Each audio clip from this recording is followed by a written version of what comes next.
எனக்கு உதவி செய்ய ஒருவரும் இல்லை. தனிமையாய் வேதனைப்பட்டுக் கொண்டிருக்கிறேன். ஆகவேதான் இயேசு அவனை தேடி போனார். நீ வேதனையோடு வந்திருக்கிறாய் அல்லவா? எனக்கு யாரும் இல்லை, உதவி செய்ய யாரும் இல்லை, என்னை புரிந்து கொள்ள யாரும் இல்லை. உங்களை தேடித்தான் இன்னைக்கு இயேசு வந்திருக்கிறார். நேசரத்திலிருந்து சாத்தான்குள போகிற வழியில பேய்க்குளம் என்று ஒரு ஊர் இருக்கிறது. அங்கே தொழுநோய் மருத்துவமனை இருக்கிறது.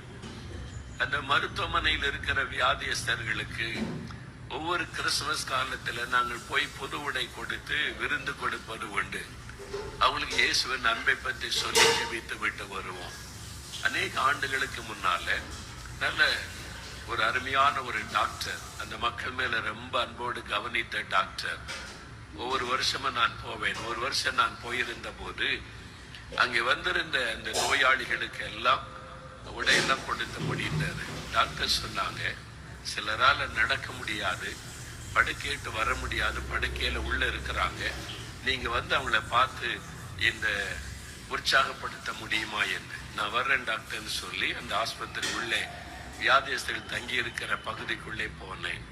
சிலர் நடக்க முடியாம ரொம்ப பாதிக்கப்பட்ட நிலைமையில படுக்கையில் இருந்தார்கள். அவர்களுக்கு நேரடியா போய் உடை கொடுத்து அவங்கள்ட்ட அன்பா பேசி கொண்டு வந்தேன். அதுல ஒரு சின்ன தம்பி, 12 வயசு இருக்கும். அவன் படுக்கைக்கு பக்கத்துல போன உடனே டக்குண்டு கவிழ்ந்து அப்படியே படுத்து கொண்டான், முகத்தை மூடிக்கொண்டான். டாக்டர் சொல்றாங்க, உன்னை பார்க்க ஒரு ஐயா வந்திருக்கிறாங்க, நீ பாருன்னு சொன்னா எழும்பவே இல்லை. முகத்தை மூடிக்கொண்டு அப்படியே படுக்கையில அப்படியே படுத்திருந்தான். பல நிமிட நேரம் நின்றோம், பலவிதமாய் சொல்லி பார்த்தோம். அவன் முகத்தை திருப்பவும் இல்லை, பார்க்க விரும்பவும் இல்லை. நான் டாக்டரிடத்துல கேட்டேன், ஏன் இந்த பையன் அப்படி நடந்து கொள்ளுகிறான்? அவள் சொன்னார்கள், அவனுடைய இருதயத்தில் உண்டான ஒரு காயம். அவனுடைய பெற்றோர் பல மாதங்களுக்கு முன்பாக இவன் அழைத்து கொண்டு என்னிடத்திலே வந்தார்கள். அவனுடைய சருமத்தில் ஒரு விதமான அந்த காரியங்கள் காணப்படுகிறது, அதை பரிசோதித்து பாருங்க என்ன வியாதி என்று சொன்னார்கள். நான் அதை பரிசோதித்த போது இது தொழுநோய் தான் என்பது உறுதியாக்கப்பட்டது. நான் சொன்னேன், இதை சுகமாக்கி விடலாம், இங்க கொஞ்ச நாள் தங்கட்டும், அவனுக்கு சுகமாக்கி நீங்க கூட்டிக் கொண்டு போக முடியும், அப்போது நீங்க வந்து பாருங்கள், நாங்கள் கவனித்துக் கொள்வோம் என்று அனுப்பினேன். சரி என்று போனவர்கள் தான். ஒரு நாள் கூட அவனுடைய பெற்றோர் திரும்பி வரவே இல்லை. இங்க இருக்கிற நோயாளிகளை பார்க்க அவருடைய குடும்பத்தார் வருவார்கள், சொந்தக்காரங்க வருவாங்க, அவங்களை வந்து பார்த்து பேசிட்டு போவாங்க. ஆனால் பல மாதம் கடந்து விட்டது. இந்த சின்ன பையனை பார்க்க அவனுடைய பெற்றோரும் வரவில்லை, உறவினர் ஒருவரும் வரவில்லை. அவன் ஏக்கத்தோடு காத்திருப்ப, எங்க அம்மா வருவாங்க, எங்க அப்பா வருவாங்க, என்னை பார்க்க வருவாங்கன்னு சொல்லி அவர்கள் மறந்து போனார்கள். இவனை மறந்து போனார்கள். வியாதிப்பட்ட பிள்ளை தானே, அது தொழுநோய் வந்து விட்டது, இனிமேல் எதற்கு என்பதை போல மறந்து விட்டார்கள்.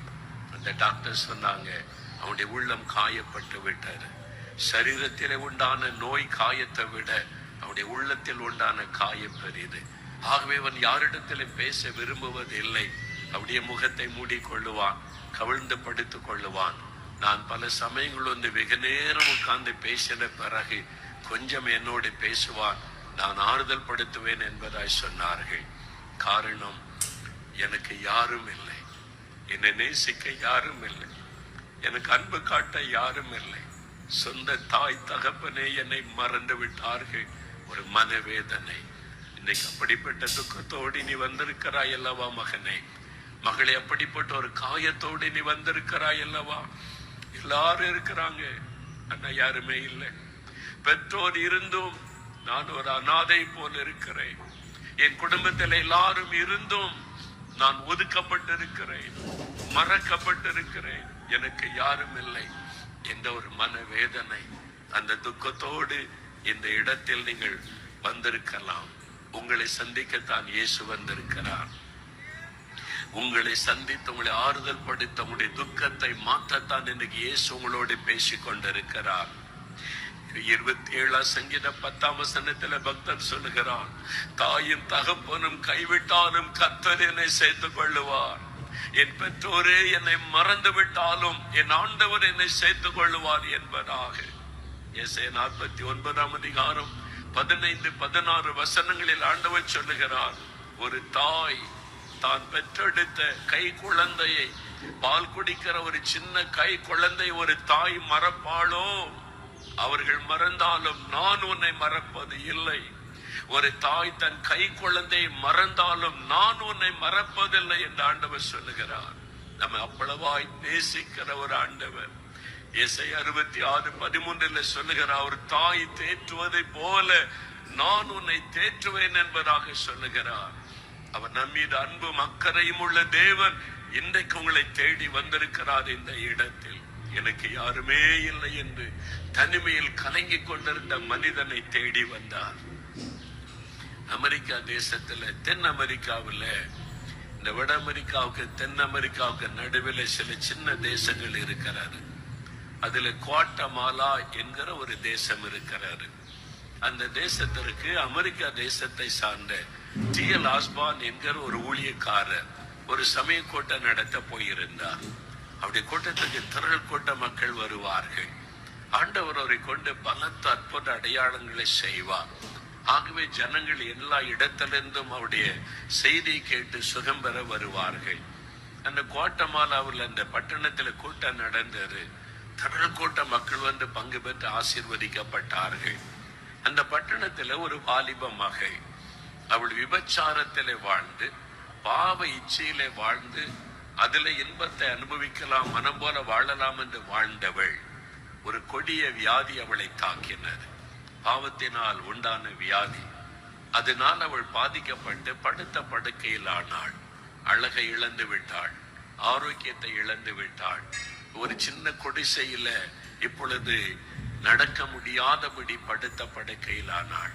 அவளை தேடி இப்பொழுது யாரும் வருவதில்லை. ஒரு காலத்தில் அவளுடைய அழகு அநேகரை ஈர்த்தது. அநேகர் வந்தார்கள். வியாதிப்பட்டு படுக்கையில் ஆகிவிட்டாள். இப்பொழுது ஒருவரும் வருவதில்லை. அனாதை போல விடப்பட்டிருந்தாள். ஒரு மரண படுக்கை. அந்த கூட்டம் நடந்த சமயம், அந்த கூட்டத்தில் அற்புதம் நடக்கிறதை பார்த்த சில சகோதரிமார்கள், தேவனுடைய பிள்ளைகள், நம்ம ஊருக்கு வெளியில் இந்த குடிசைக்குள் ஒரு பெண் வியாதியோடு படுத்திருக்கிறாளே, நம்ம போய் அவளை அழைச்சிட்டு வந்தா இந்த கூட்டத்துல இயேசு அவளுக்கு அற்புதம் செய்வாரே என்று ஒரு அன்பு அவளுடைய உள்ளத்தை நெருக்கினார். அவங்க அவளை தேடி போனார்கள். அவளிடத்திலே போய், இந்த கூட்டத்தில் இயேசு நிறைய பேருக்கு அற்புதம் செய்கிறார், உனக்கும் சுகம் தருவார், நீ வா என்று அழைத்தார்கள். என்னால நடக்க முடியாது, நான் படுத்த படுக்கையில் இருக்கிறேன், என் வாழ்க்கையின் அவ்வளவுதான், என் பாவத்திற்கேற்ற தண்டனை, இனி நான் சுகம் பெற முடியாது, அவ்வளவுதான் என்று சொன்னாள். இல்லை இல்லை, உனக்கு ஒரு வாழ்க்கை இயேசு வைத்திருக்கிறார், நாங்கள் உன்னை வண்டியில வைத்து அழைத்து கொண்டு போகிறோம், நீ வா என்பதாக அழைத்தார்கள். அவள் மறுத்து விட்டாள். அதனால அவ போயிட்டாங்க. இவளுக்கு மனதை கேட்கல. பாவம், ஒரு இளப்பெண் மரணப்படுக்கையில சாக கிடக்கிறாள். யாருமே இல்லாத அனாதையாக இருக்கிறாள். விடக்கூடாது என்று அடுத்த நாள் வந்துட்டாங்க. இல்லை இல்லை, இயேசு உன்னை ரொம்ப நேசிக்கிறார், நாங்க உன்னை நேசிக்கிறோம். ஒருவேளை நீ ஒரு காலத்துல பாவம் செய்து பாதிக்கப்பட்டிருந்தால் இயேசு உன்னை மன்னிப்பார். அவர் மன்னிக்கிற ஆண்டவர், சுகம் கொடுக்கிற ஆண்டவர். நாங்க உன்னை கொண்டு போகிறோம் என்று சொல்லி அவளை வற்புறுத்தி ஒரு வண்டியில வைத்து, தள்ளு வண்டியில வைத்து கொண்டு போனார்கள். அந்த பெரிய மைதானத்தின் கூட்டத்துல ஒரு பகுதியில பின்னாலே இந்த வண்டியை நிறுத்தினார்கள். அவள் படுத்த படுக்கையில் இருந்து கொண்டே பிரசங்கத்தை கேட்டாள். இயேசுடைய வார்த்தைகளை கேட்டாள். அவர் பாவிகளை ரட்சிக்க சிலுவையில் மரித்ததையும், ரத்தம் சிந்தினதையும், பாவத்திற்கு பரிகாரம் செய்ததையும், அவர் மன்னிக்கிற ஆண்டவர் என்பதை அறிந்த போது அந்த படுக்கையில் இருந்து கொண்டு அழுதாள். எனக்கு ஒரு மன்னிப்பு உண்டா? இயேசுவே, என்னையும் மன்னிப்பேரா? எனக்கு சுகம் தருவீரா என்று கண்ணீர் விட்டு அழுதாள். இயேசுடைய உடைந்த உள்ளத்தையும் கண்ணீரையும் கண்டார். ஜெப நேரம் வந்தது. ஆண்டவர் பிரத்யட்சமாய் அவளை சந்தித்தார். அந்த கூட்டத்துக்கு நடுவில் எல்லாம் ஜெபித்து கொண்டு இருக்கிறாங்க. படுக்கையில் இருந்து கொண்டு அழுது கொண்டிருந்த அவள் அருகில் இயேசு வந்தார்.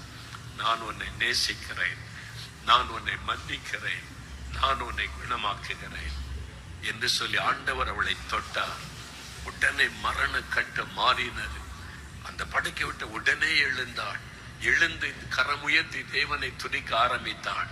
அவளை கொண்டு வந்தவர்கள் பார்க்கிறாங்க, படுக்கை விட்டு எழுந்து அவள் தேவனை துதிக்கிறாள். அவள் உள்ளத்தில் ஒரு பெரிய மகிழ்ச்சி. அழைத்து வந்த அவர்களுக்கு பெரிய ஒரு சந்தோஷம். வரும்பொழுது வண்டியிலே மரண படுக்கையில வந்த அவள் திரும்பி போகும்போது நடந்து மகிழ்ச்சியாய் தேவனை துதித்து கொண்டு போனாள். இயேசு வந்தது எதற்காக? இந்த மாதிரி எனக்கு யாரும் இல்லை, என் வாழ்க்கை முடிந்தது என்ற நம்பிக்கை இழந்து போன மக்களுக்கு வாழ்வு கொடுப்பதற்காக, மனிதனுடைய துக்கத்தை சந்தோஷமாய் மாற்றுவதற்காக, பாவத்தில் அழிந்து கொண்டிருக்கிற மனிதனுக்கு புது வாழ்க்கை கொடுப்பதற்காக. அதுக்குத்தான் இயேசு வந்தார். எனக்கு யாரும் இல்லை என்று அவன் சொன்னான். இயேசு சொன்னார், நான் இருக்கிறவனுக்கு, நான் இருக்கிறேன் உனக்கு. என் ஆண்டவர் தன்னுடைய அன்பை வெளிப்படுத்தி அவனுக்கு அற்புதமான சுகத்தை கொடுத்தார். இன்றைக்கு நீ கலங்கி கொண்டிருக்கலாம் மகனே, எனக்கு யார் இருக்கிறார்கள் உதவி செய்வதற்கு? எனக்கு யார் இருக்கிறார்கள் என் பாரத்தை புரிந்து கொள்வதற்கு?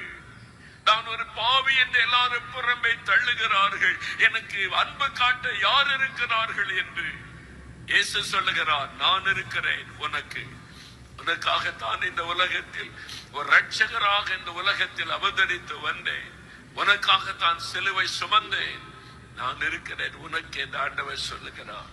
அந்த இயேசு இன்றைக்கு உங்களுடைய வாழ்க்கையில் ஒரு அற்புதம் செய்வார். பாருங்கள், அவன் உதவியற்ற மனிதன், ஹெல்ப்லெஸ் மேன். இயேசு அவனுக்கு உதவி செய்ய போனார். எனக்கு உதவி செய்ய யாருமே இல்லை நினைக்காதங்க, இயேசு இருக்கிறார்.